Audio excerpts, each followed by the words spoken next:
Welcome to the deep dive. We're here to unpack complex ideas, give you those shortcuts to being really well informed. That's the goal. And today we are diving deep into personal finance, specifically Robert Kiyosaki's book, Rich Dad, Poor Dad. Yeah, the one lots of people call the #1 personal finance book ever. Exactly.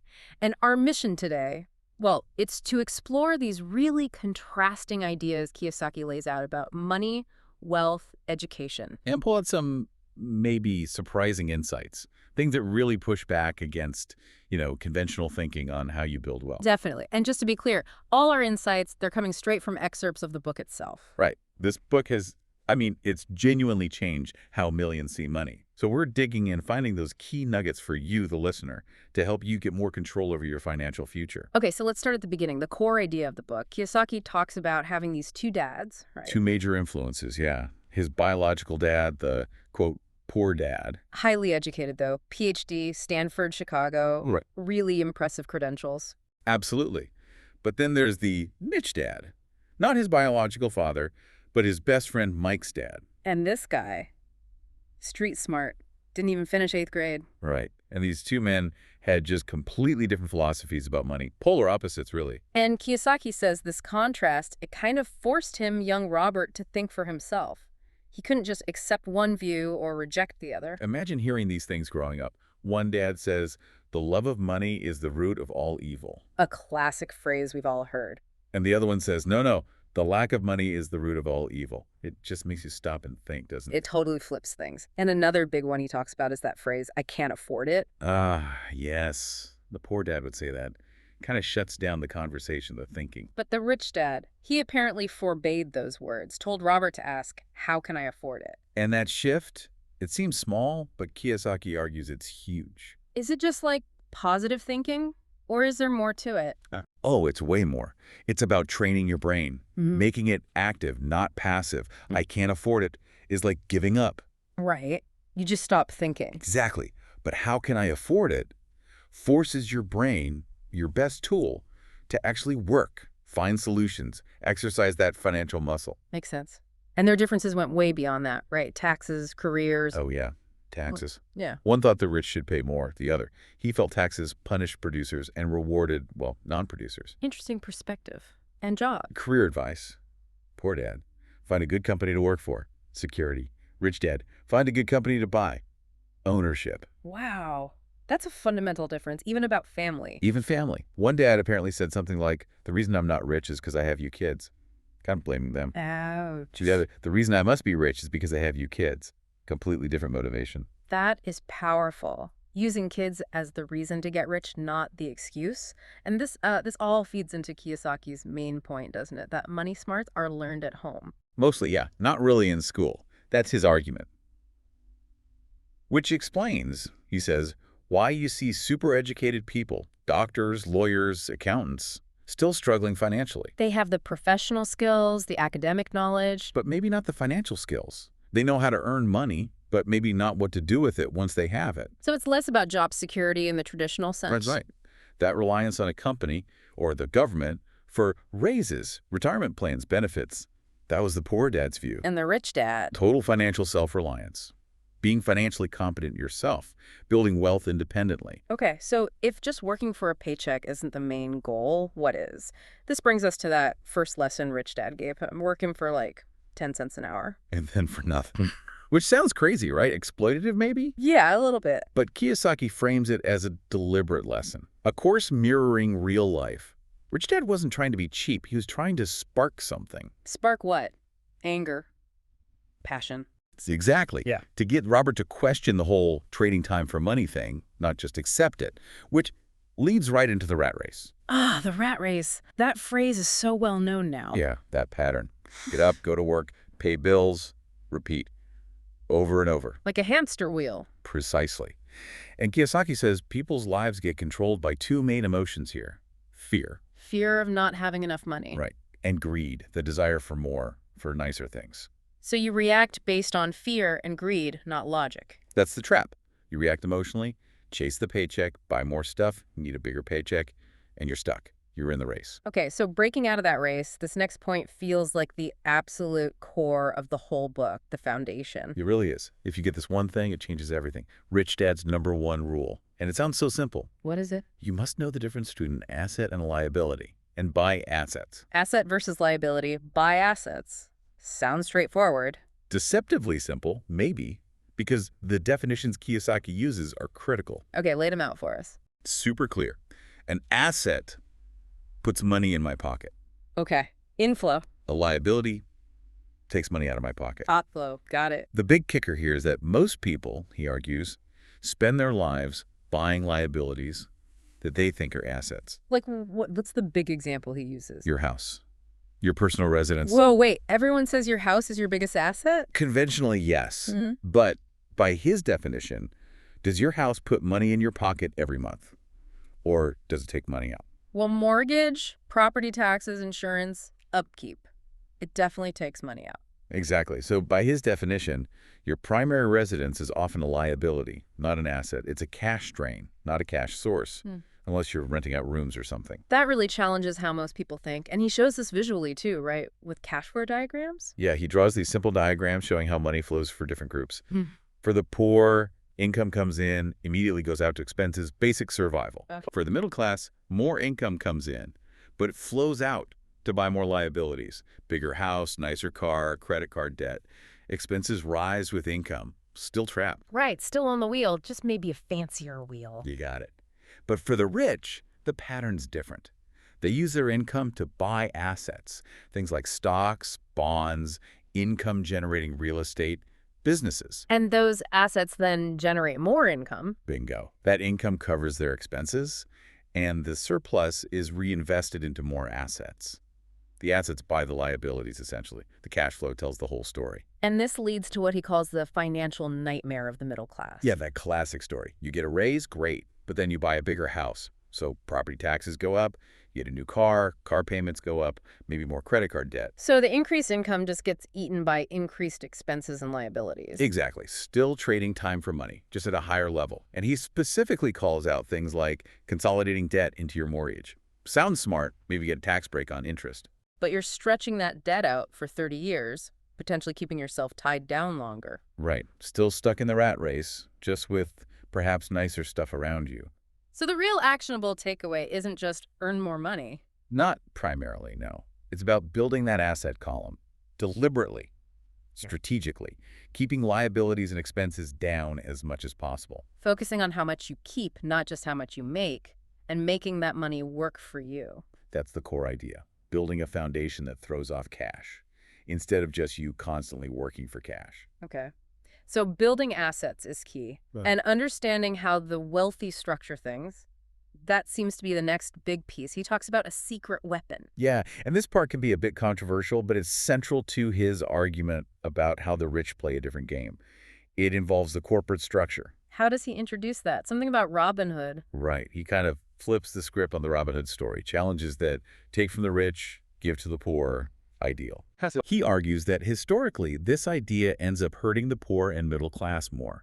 Governments always need more money, so taxes, even if initially aimed at the rich. Eventually trickle down to everyone else. That's his point. He mentions income tax history, England, 1874, U.S. 1913, 16th Amendment, started targeting the rich. It didn't stay that way. Nope. Government appetite grew, taxes expanded to the middle class, and kept going.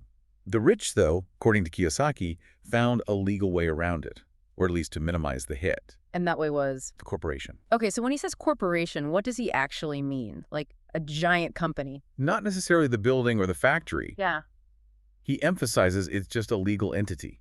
A file folder, basically, with some legal documents inside. Just paperwork. Paperwork that creates a sort of financial superpower, legally speaking. Two main advantages he highlights. Well, that's the first one. Taxes. Huge tax advantages. A corporation can pay for many expenses before taxes are calculated. Like what kind of expenses? Well, he mentions things like vacations framed as board meetings, maybe car payments, health club dues, stuff an employee pays for with after-tax money. So the corporation earns, spends on legitimate business expenses, and then gets taxed on what's left. Exactly. An employee earns, gets taxed first, and then tries to pay for everything with what's left over. It's a fundamentally different sequence. A big legal loophole, he calls it. Okay, that's a big difference. What's the second advantage? Protection from lawsuits. Corporations and trusts create legal layers. The wealthy can control assets through these structures without personally owning them. So if someone sues the business, or them personally, the assets held within the corporation are protected. Largely, yes. It shields personal wealth. He points out that the poor and middle class tend to own everything in their own name, making them much more vulnerable if something goes wrong. Right. So understanding this corporate structure, plus having general financial smarts, gives the rich a huge edge. That's the argument. It comes back to control. Hmm. If you work for money, your employer has the power. If your money works for you through assets and structures like corporations, you keep the power and control. It makes you ask, why just climb the corporate ladder? When you could potentially own the ladder. Yeah. And on that ladder effectively, he breaks down financial IQ into 4 key areas. What are they? Okay, 4 pillars of financial IQ. First is accounting, financial literacy, being able to read the numbers, understand financial statements, know what they're telling you. Makes sense. You need to understand the language of money. Second. Investing. He calls it the science of money making money. Okay. How to put your capital to work so it grows. Third. Understanding markets. This is knowing about supply and demand, obviously, but also digging into both the technical side, like reading charts, trends, market sentiment. And the fundamental side. Right. Analyzing the actual value, the health, the management of a company or an asset. Is it intrinsically worth buying? Got it. Technical and fundamental analysis. And the fourth piece. The law. Knowing the rules of the game, especially around corporate structures, taxes, federal, state regulations.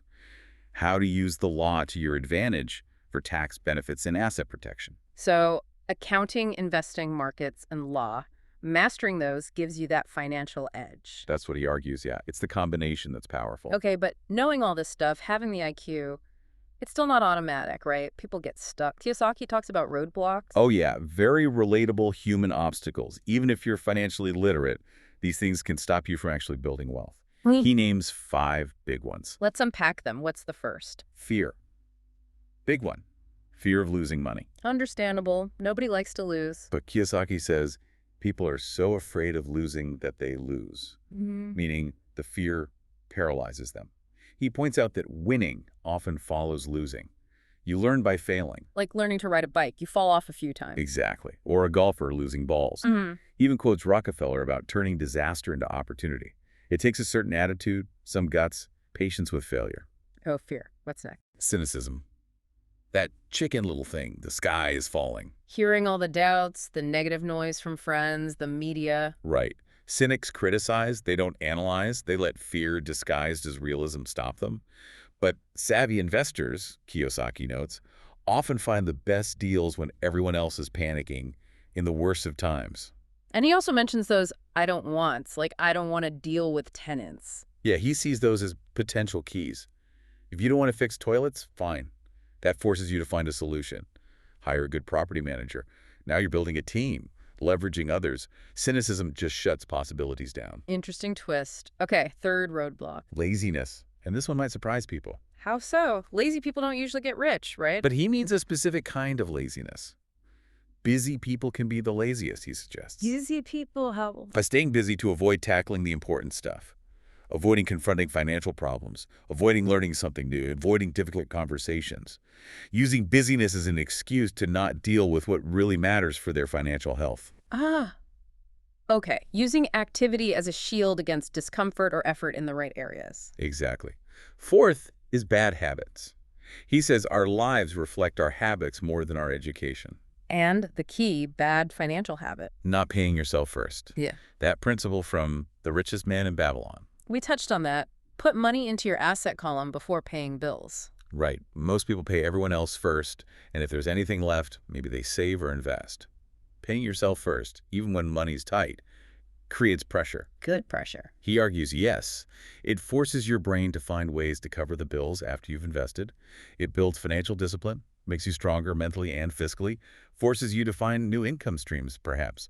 Don't let creditors dictate your savings habit. Okay, that takes discipline. And the fifth roadblock. Arrogance, thinking you know it all. How does arrogance hurt financially? Rich Dad apparently said, what I know makes me money. What I don't know loses me money. Every time I have been arrogant, I have lost money.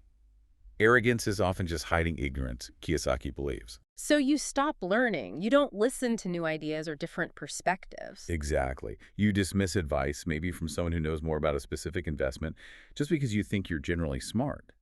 Humility, being open to learning, even from unexpected sources, is crucial. The market humbles everyone eventually. Fear, cynicism, laziness, bad habits, arrogance.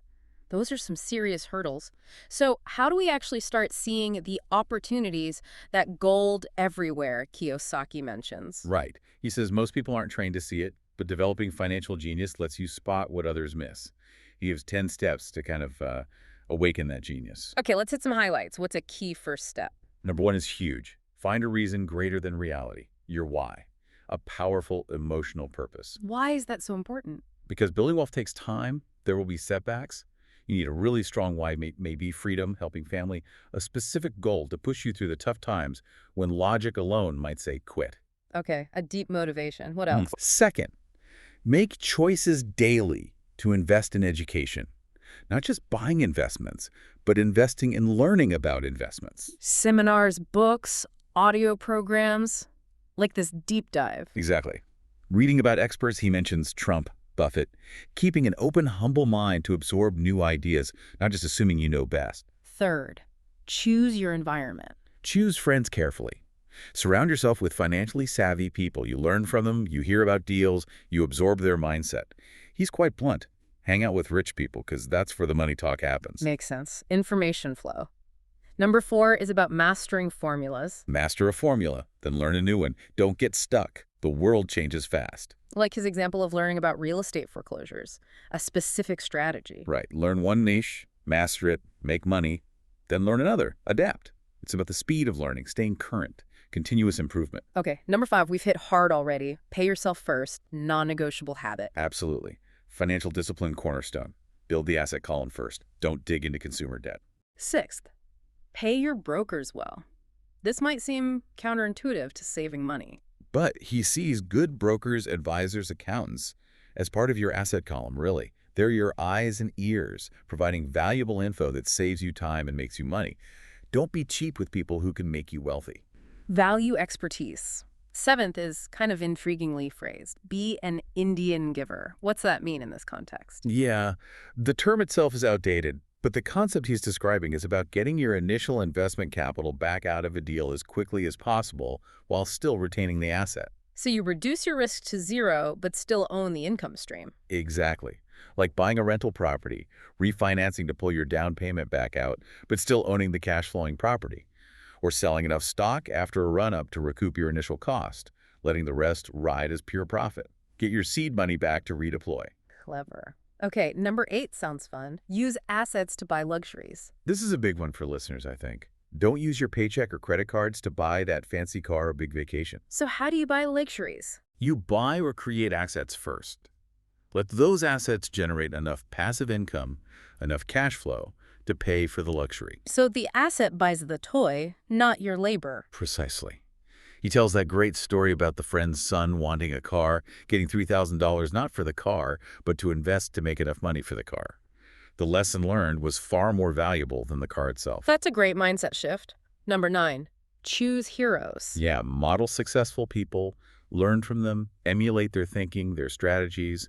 He talks about asking himself, how would Trump handle this negotiation? Or how would Buffett analyze this company? It's like borrowing their genius. Makes complex things seem easier.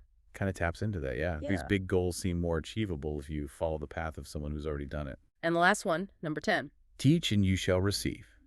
The power of giving. How does teaching help you get richer? When you teach something, you have to understand it deeply yourself. Plus, the act of giving, whether it's knowledge or money, seems to create a flow, a reciprocity. Share what you have, and more seems to come back. Many wealthy families practice charity and teach financial literacy for this reason, he suggests.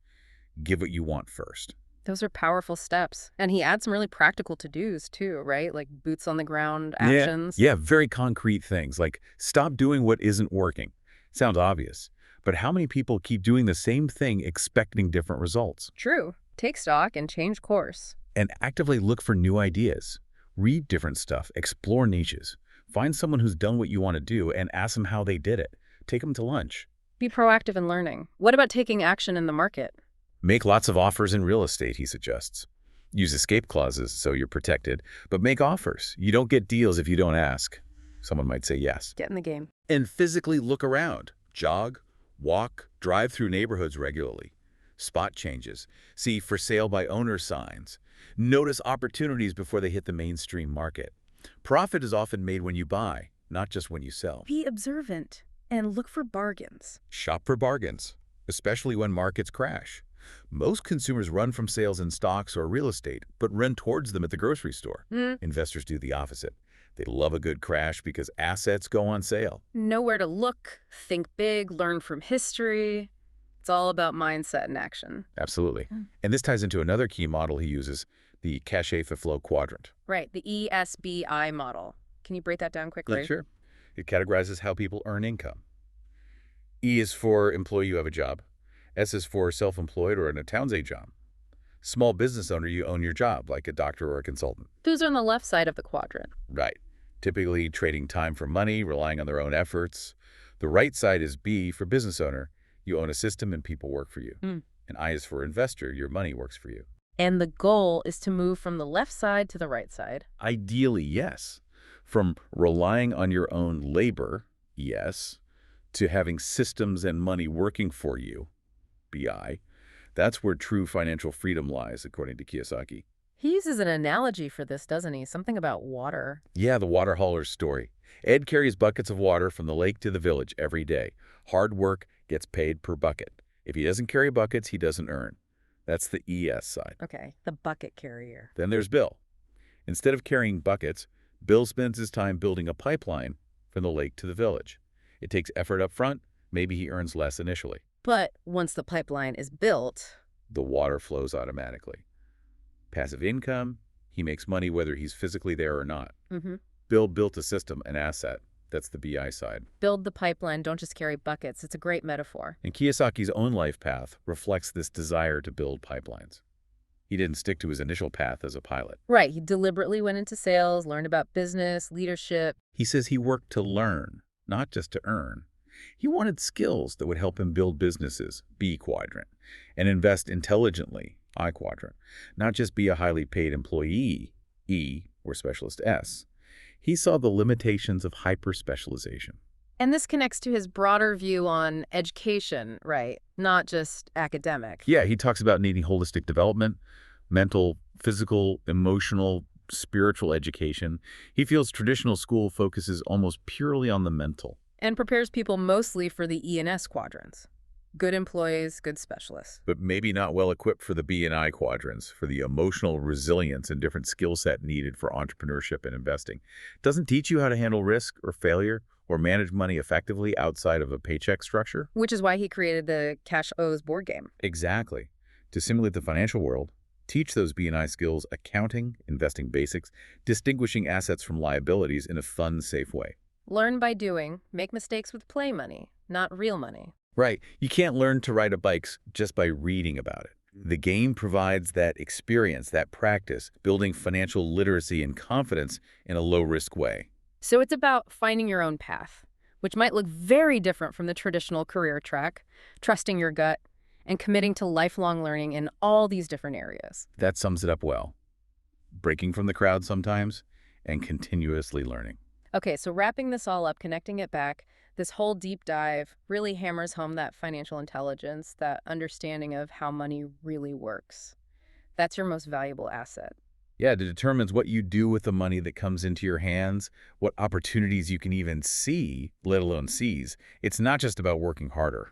It's about making your money work harder for you, building those assets, building those pipelines. And that brings us to our final thought for you, the listener. Kiyosaki often says, money is only an idea. Just an idea. So think about that. After everything we've discussed today, what stands out to you? If money really is just an idea, what new ideas, what new financial thoughts will you start cultivating to build the future you want?